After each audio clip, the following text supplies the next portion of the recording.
Coucou, c'est Estelle. Bienvenue dans le French Vocal, le podcast qui t'aide à améliorer ton français tout en découvrant la culture française de l'intérieur, telle qu'on la vit, qu'on la ressent et qu'on l'imagine parfois aussi. Ici, je te parle de la France, de ses lieux emblématiques, de ses petites contradictions parfois, le tout dans un français naturel, vivant et accessible. Aujourd'hui, j'ai envie de te proposer quelque chose d'un peu particulier. Si je te disais qu'on peut continuer à visiter Versailles sans y retourner tout de suite? Mieux encore, si tu n'y es pas encore allé, si Paris est trop loin, si le château de Versailles fait encore partie de tes rêves de voyage, eh bien, on peut déjà y entrer sans même acheter de billets d'avion. Dans mon précédent épisode, je t'emmenais avec moi à Versailles pour te raconter ma vraie journée sur place. L'arrivée devant les grilles dorées, la foule, la galerie des glaces, les jardins, les petits détails qui manquent. Bref, la visite concrète. Si tu n'as pas encore écouté cet épisode, je t'invite à t'abonner au podcast pour ne plus jamais rien manquer. Il suffit de cliquer sur le bouton s'abonner ou suivre ce podcast dans ton appli d'écoute. Il y a des lieux comme ça qui continuent à vivre en nous même après la visite.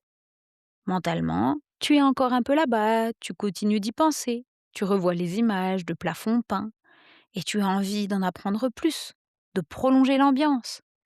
C'est ce qu'on appelle prolonger le plaisir en français. Aujourd'hui, je vais te proposer plusieurs films, spectacles et livres pour continuer la magie de Versailles. Et si tu en veux encore plus, je t'invite à lire l'article du blog que j'ai consacré aux produits culturels autour de Versailles. J'en recommande une grande liste sur mon site parlonsfrench.com. Tout d'abord, si tu veux retrouver le sens du spectacle, les costumes, la grandeur et le côté waouh de Versailles, alors je te recommande de commencer par Le Roi Soleil. C'est une comédie musicale qui a marqué la France dans les années 2000 et qui est revenue sur scène récemment.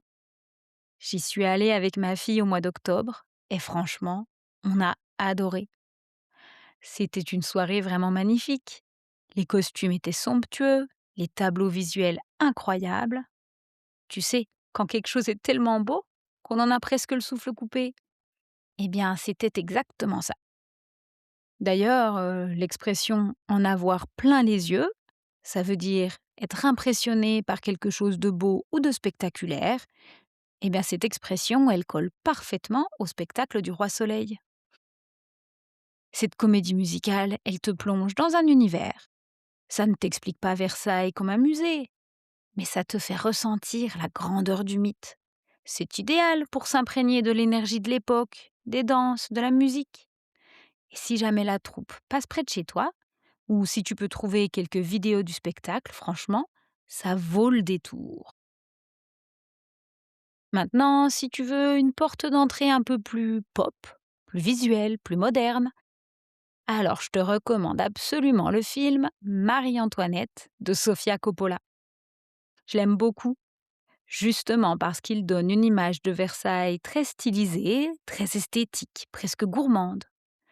On est dans un univers de soie, de pâtisseries colorées, de musique rock mélangée au clavecin. C'est l'histoire de la jeunesse, des codes sociaux étouffants, mais aussi de la beauté pure.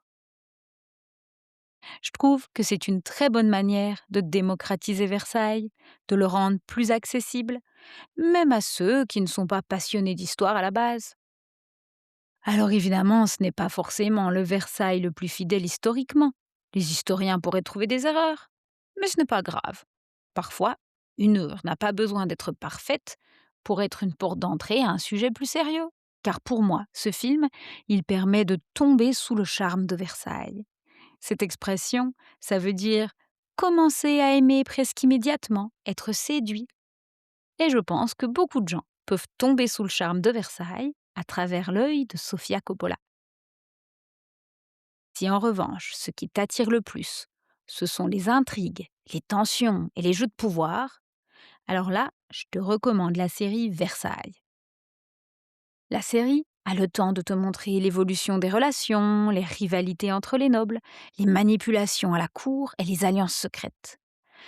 Quand on parle de Versailles, c'est particulièrement utile, parce qu'on oublie parfois que derrière les dorures et les fêtes, il y avait un système politique extrêmement codifié.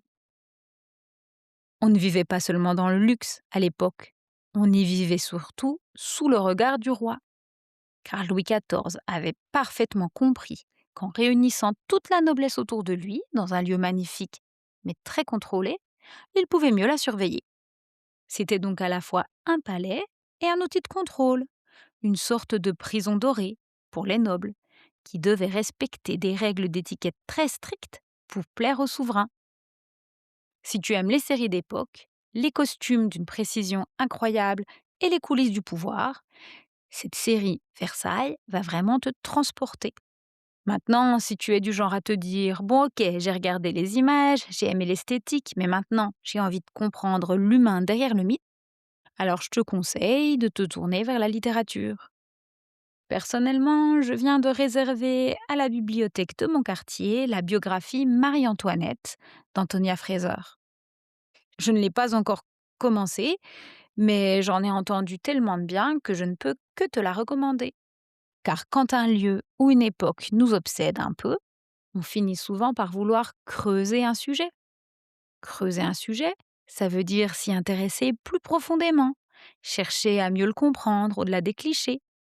Et Marie-Antoinette fait partie de ces figures historiques qu'on croit connaître, à travers les films, alors qu'en réalité, sa vie était bien plus complexe et tragique. Passer de la fiction à la réalité historique, c'est aussi cela, prolonger la magie. Pour conclure, j'aimerais te rappeler que Versailles n'était pas qu'un lieu de pouvoir, c'était un immense théâtre artistique. Louis XIV, il adorait les arts et il s'était entouré des plus grands. Molière pour le théâtre, Lully pour la musique, le nôtre pour ses jardins. C'était une véritable machine à produire de l'imaginaire français. Et cet imaginaire, il nous appartient encore aujourd'hui. Il continue à vivre à travers les œuvres qu'on regarde, qu'on lit et qu'on écoute. Alors, si tu ne sais pas par quoi commencer ce soir, je te recommande de nouveau Le Roi Soleil, le spectacle musical de Kamel Wally. Tu peux trouver des vidéos sur YouTube ou mieux, réserver tes billets pour le nouveau spectacle qui est actuellement en tournée dans toute la France. Si tu veux surtout de la beauté et du style moderne, je te recommande Marie-Antoinette de Sofia Coppola. Et si tu aimes les secrets et la stratégie, alors lance la série Versailles dès ce soir. Bref, avant ou après Versailles, il y a 1000 façons d'y entrer ou de prolonger la magie. Et parfois, les plus beaux voyages commencent une fois qu'on est déjà rentré chez soi, confortablement installé dans un canapé avec un bon livre ou un bon film. Si tu veux retrouver toutes ces références tranquillement, je t'ai préparé un article détaillé sur mon blog. Tu peux le retrouver sur Parlons French avec un S à parlons.com. Et n'oublie pas de t'inscrire à la newsletter pour recevoir ta fiche d'activité hebdomadaire. Tu y trouveras le vocabulaire d'aujourd'hui, les exercices, les expressions qu'on a travaillées ensemble et d'autres pépites culturelles. Allez, c'est tout pour aujourd'hui. Merci d'avoir voyagé avec moi. Si cet épisode t'a envie de découvrir une de ses œuvres, alors ma mission est accomplie. Je te dis à tout vite pour un nouveau vocal. Bisous!